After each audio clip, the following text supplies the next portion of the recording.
Feel like your sound system doesn't have enough kick? Time for a subwoofer. So we're getting a Fusion subwoofer and a Fusion amp. We're going to figure out where to put this thing and how to wire it all in.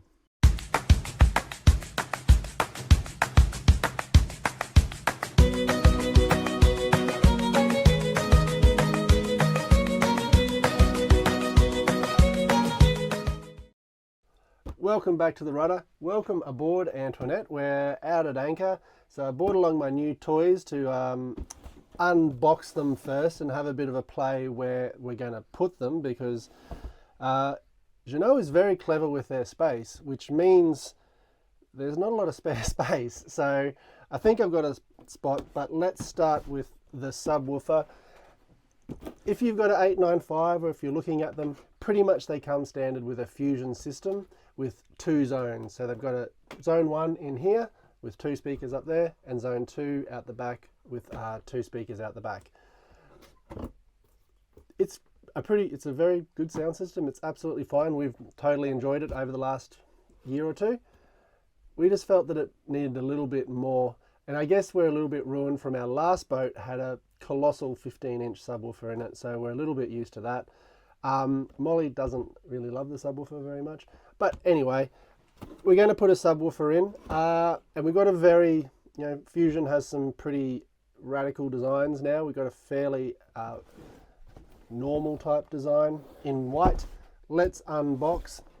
This is a 10-inch subwoofer, so we've got instructions and things. Instructions, very important. Your cutting template, Brooke's going to really enjoy when I cut into the fiberglass.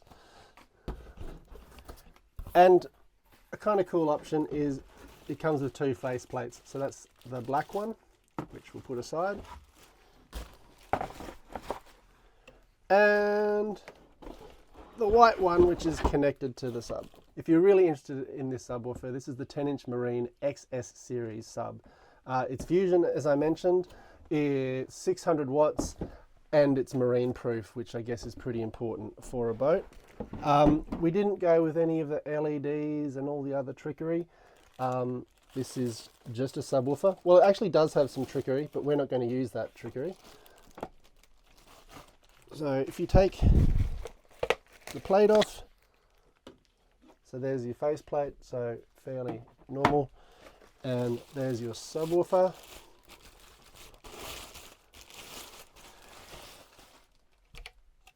And wiring out the back. So you can wire this in 2 ways. So there is actually another speaker just inside here. You can actually wire it as a subwoofer and as another speaker, but you lose a little bit of power. We're not going to do that. We're just going to keep it straight as the subwoofer.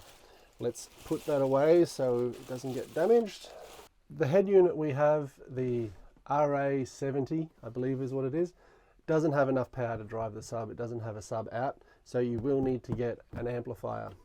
This is a 4-channel amplifier, the MS AM504, and it's a 500 watt peak marine amplifier, once again Fusion, so it's all locked into the same system, same ecosystem. Now, when I bought this, I got a little bit misled by the website. When you go on the website, and I'll put it up on the screen here, it says, this amplifier can power 2 pairs of speakers and a sub. We have 2 pairs of speakers and a sub. I thought, excellent, that's the amplifier we need. It doesn't actually power that. I probably should have done a little bit more research. It's 4 channels, so it can power 1 pair of speaker and a sub, or it could power 4 speakers, as in 2 pairs. It's not a big issue for us. We don't really bash the sound out outside. We're usually sort of fairly quiet. We like our sound usually when we're indoors. So I'm going to put the amplifier into the 2 speakers inside, and we'll leave the ones outside. I'll throw the prices in Australian up on the screen, what I've got these for. I've got a pretty good deal. As you can tell, I didn't go for the 5-channel ones. If you're looking for those, they're a little bit more money, which is fine. But and in this signature series, it doesn't really go there, so you've got to go to the next series of amp. Anyway, let's have a look inside and see what we've got.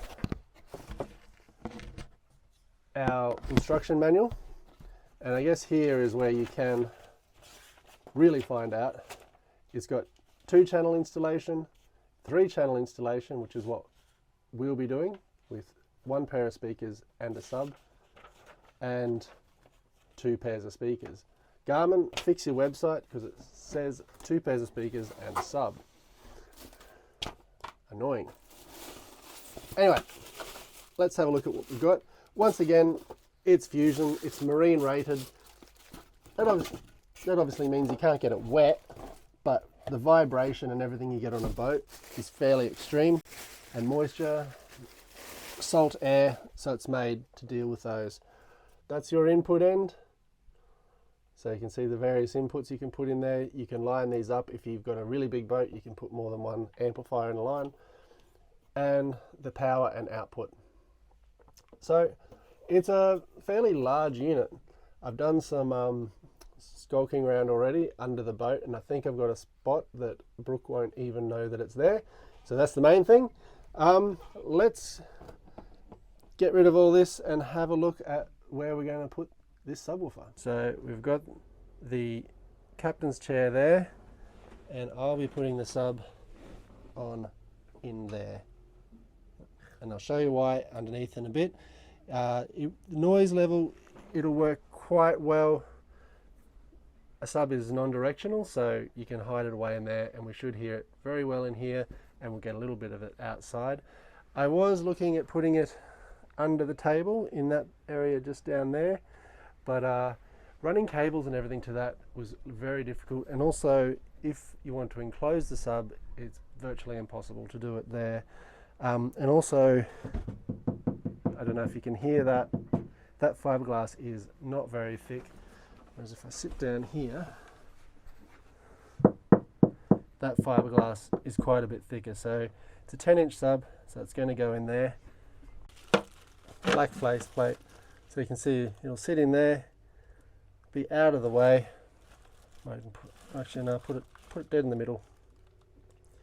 Be out of the way, won't get too much weather, and I won't kick it. Let's go have a look in the mid cab, and a bit of it, I'll try and reach under there to show you why that's such a good place to put the sub. Alright, so we're climbing into the mid cab. We are out at anchor, so it makes it a little bit, I've got more stuff around than usual. Right, where am I? Can you see where I am? There's the hot water system from that job, and that up there, that's where the sub will go. So I'm going to cut out just above me, and you can see there's plenty of room up there that's not going to interfere with anything. And just for ease of running, over here, I don't know if you can see my hand, just where, that's the fresh water pipe there. I'm going to put the amplifier up there, but I'll show you more about the amplifier later. But on this wall here, that is where we're going to put the sub, and the reason for this is I can get power, that's up here from the helm, easy run, and it's going to be directly to the sub, so all the wire runs are fairly easy to manage. We're not going to do any of that work today, out at anchor, enjoying myself. Get all the tools in there, we'll measure everything up, we'll show you that. I'm going to get the subwoofer installed first, and then we'll work on the amplifier. I'm also going to run really long wire looms, so because where I'm going to put the amp, you won't be able to adjust anything. So we're going to do all the adjustments with the amplifier with it down, and then we can get it sounding good, then we can put it up into place. All right, I'll see you back at home, and we'll make a mess when Brooke's not around. Well, D-Day has come after procrastinating for quite a while and not doing anything about it. I'm going to finally do some cutting and get this sub started to put in. So the first step is getting the sub in, so that means cutting some fiberglass, which I've been very worried about, and making sure I did everything right. So as I said, we're down here underneath the helm station. There's the helm station, and hopefully just beneath me we can see I have the template there. already locked on, so that's where the speaker's going. I've removed the carpet, so just, you know, the carpet will go there. That'll all be good. A pencil marked, so I'm going to take that off. Something else just to remember, for this panel here, there's nothing behind there. So when I'm cutting, I don't have to worry about hitting anything else. Depending on what you're doing and where you're going, make sure whatever you're cutting into, you know, you've got clearance behind there. I've also put a towel underneath to try and pick up any fiberglass that goes astray, so we don't have fiberglass flying through the whole cabin. I'm going to get all sorted. I'll try and set it up so you can see. Bit nerve-wracking. Brooke's gone out, so she's not seeing what's happening. And by the end of it, we'll have a hole in the fiberglass, and we can see what happens next. Let's have a look. Also, just before we start, don't forget, grab a mask. You're cutting through fiberglass. Put some glasses on, or got safety goggles. Everyone's got plenty of these after COVID. All right, let's get going.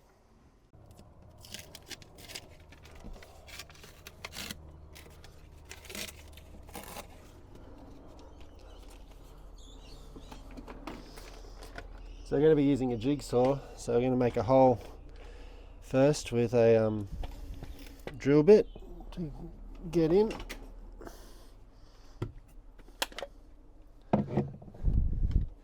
And I've also got a hacksaw that we can use.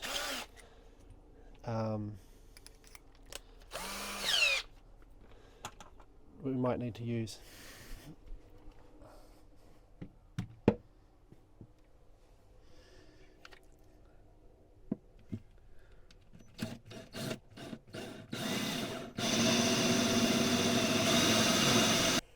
And just as I suspected, I think I'm going to have troubles with such a tight space. But we'll see how we go.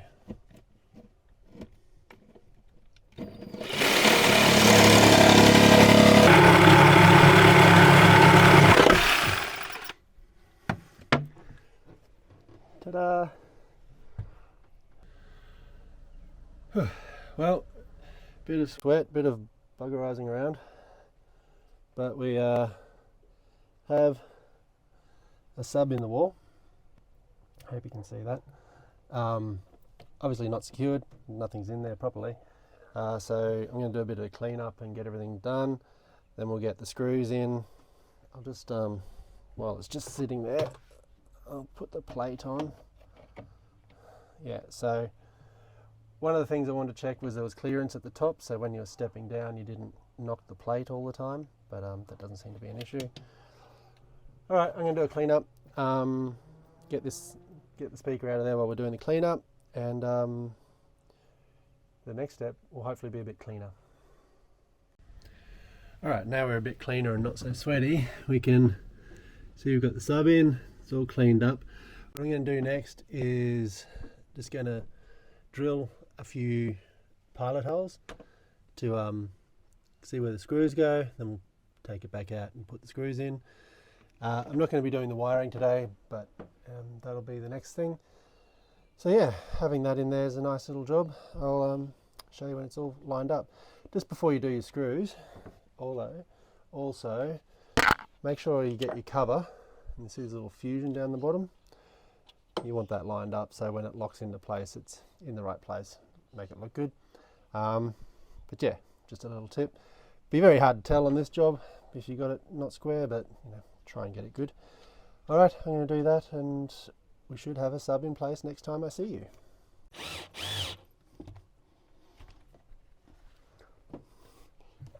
Definitely no need to over tighten these, and that is not going anywhere. Definitely don't over tighten it. It's all looking good, it's all in. Put the cover on, clean up.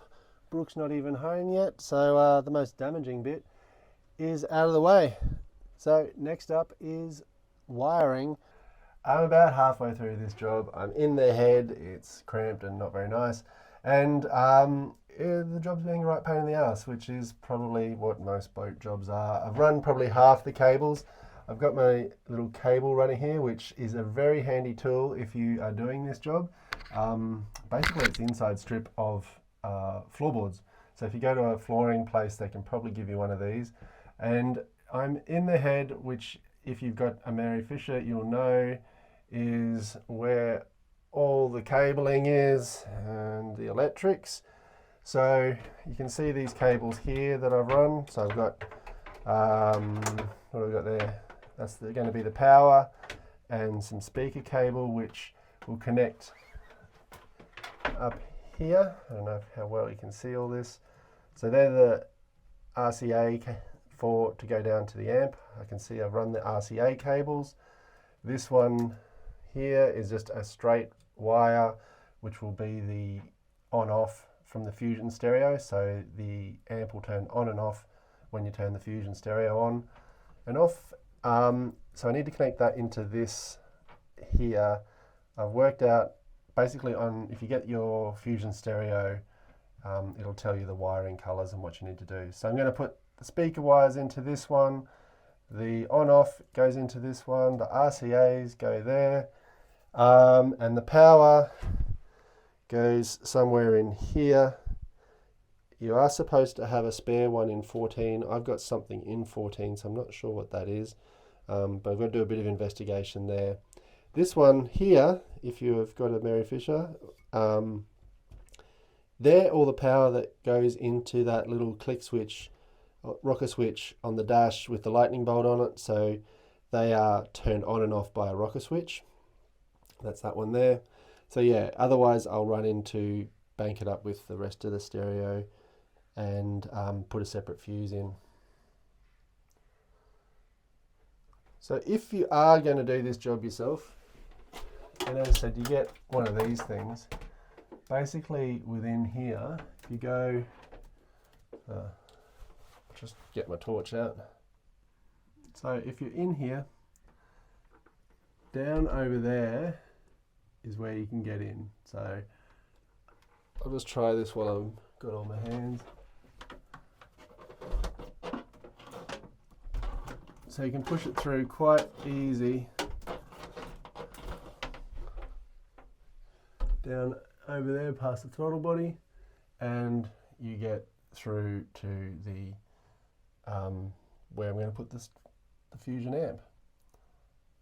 So if we go in to the other side, and you find you'll do a lot of this crawling around. So you can see up there, there's my cable runner. There's the back of the subwoofer with the speaker wires connected. There are those two speaker wires coming down. Alright, once again a slow job getting there. So once I see you next time, hopefully we have the amp sitting here, everything connected, and we are doing some testing. We've got all the wires run. I'm out of the bows of the boat just for a second because I've got the amplifier up here in the light, so I can see it a bit better. I've got my glasses on, which you don't often see. I just thought I'd give you a bit of a tour of the amp while we're up here and not in the mid cab where it's a bit darker. So let's go have a look. We've also got the manual, which you will need depending on how you're setting it up. Starting with the power side, we've got ground and the active 12 volt there and there, and the REM, which you see in the middle, is to power on the amp when the head unit goes on. So that's that single wire. Okay, over here we have all of our speakers. Now we're going to be running this as a 3-channel. So channel 1 and channel 2 are going to be wired up as normal, and then the positive of 3 and the negative of 4 will be put together, and that'll go to the subwoofer. So that's fairly easy. On the other end, we have all of our settings. I haven't looked at these yet, but I need to adjust those for the crossover and what channels we're doing everything in, and then the RCA inputs. So that's everything we've got here. Once I get everything set up, I'll have a play with those settings. That'll be down underneath because we'll have the speakers attached so we can hear what's happening. It's a bit difficult to do it now. So let's go attach some wires, and hopefully next time we talk I'll have everything attached and we'll have some power down there. After a bit of a tussle with these wires, we are back and we have some noise. So let's get everything running. So it took a little bit longer than I thought, and I did end up having to literally take the speakers out to check the wires behind them, because the way they wired it is just a little bit odd. So this is what the wiring is on my Merryfisher 895. So left and right internal was purple and grey, and external was white and green. And that's how it ended up looking when you actually were in the down underneath. So it was a bit confusing in that the white and green were in the middle and the grey and purple was split. You know, usually you'd have them like that, but anyway, took a bit of mucking around. That's why I just confirmed it by ripping the speaker out and checking those wires, because I was getting a bit confused and you need to make sure. So we've got everything going here, and we do have a subwoofer. So what I'm going to do is I need to tune this up, have a look at the Fusion stereo, because you need to set things up on the Fusion before you tune that up. So let's have a look there. So we're just listening to a radio station now, we're not doing anything tricky. But just before we go downstairs, I've got the app running up here, and we just want to make sure our sub outs are all correct. So if you click on the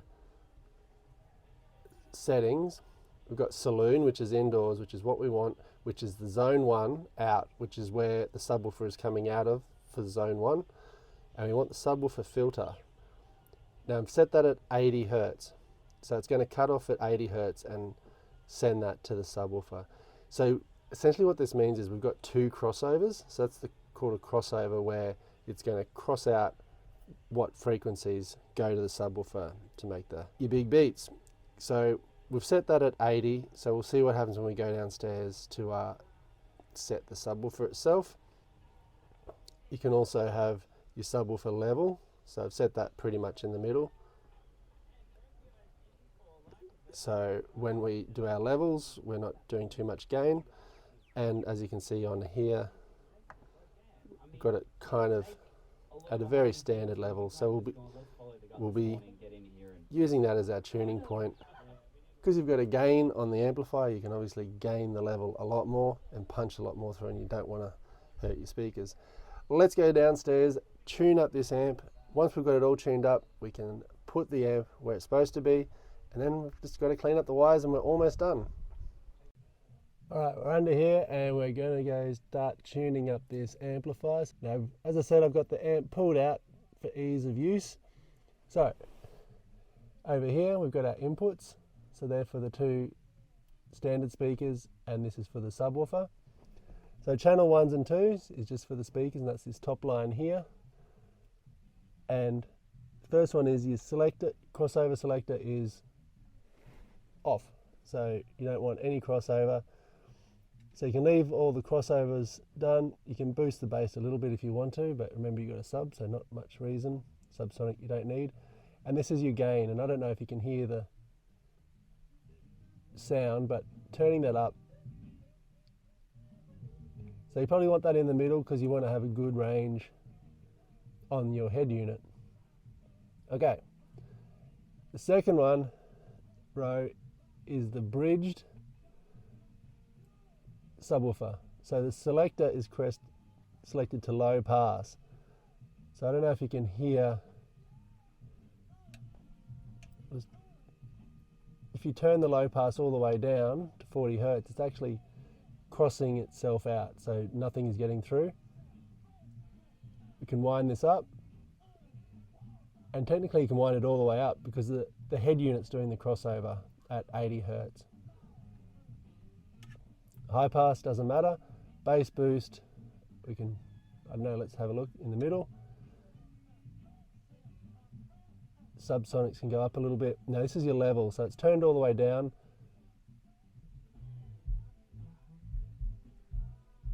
So you can definitely hear that sub.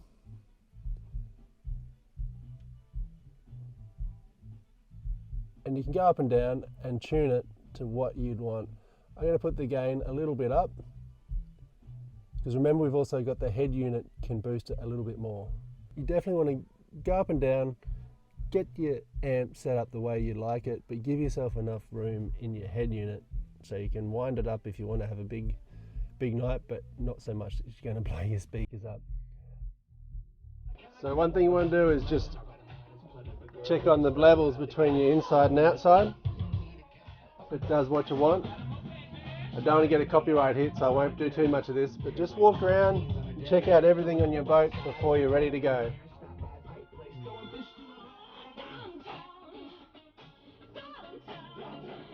And you need a song that you like to make sure you get the bass hits that you want, but not too much. Alright, into the last steps we go. Tuning's all done. We've got the amp just here underneath me, and we need to get it up there. So here's all the wires coming down. They're all loose, they haven't been cleaned up yet. You can see the water fill there. There's that little ledge just in behind. That's where I'm going to put the amp. Everything's got a good amount of slack, so that won't be an issue. Then we can clean up the wires and finish this job off. Just got to be careful. The amp is fully off while I'm doing this because you don't want to short anything. Just be careful while you're doing this, obviously. Fun working in a cramped space. I won't be able to film this because it's going to be, I need all my hands I can possibly get. But I'll show it to you in a second. Well, we are in. So you can see it up there behind the water pipe. There's the actual sub and a lot of cables lying around. You can still hear it working. There we have it cleaned up. The tails are a little bit longer than probably needed, but saved me a bit of mucking around. It is screwed in up the back there and it is not going anywhere. I can actually still even get to the controls if I need to. It's going to be tricky. Well, I hope you enjoyed that video. It was a little bit longer and a bit more processed than I thought it was going to be, but we've got the sub in, we've got the amp in, we have some neat tunes going. Hope I don't get a copyright infringement for all that. If you've got any questions, leave them in the comments down below. I know there's lots of different ways to do it and I probably made some mistakes, but you learn as you go along. Hopefully you'll learn from this video if you want to do this job yourself. Got any comments, leave them in the comments down below. Got any questions, shoot them through too. Hope you enjoyed this video and we'll see you next time on the rudder.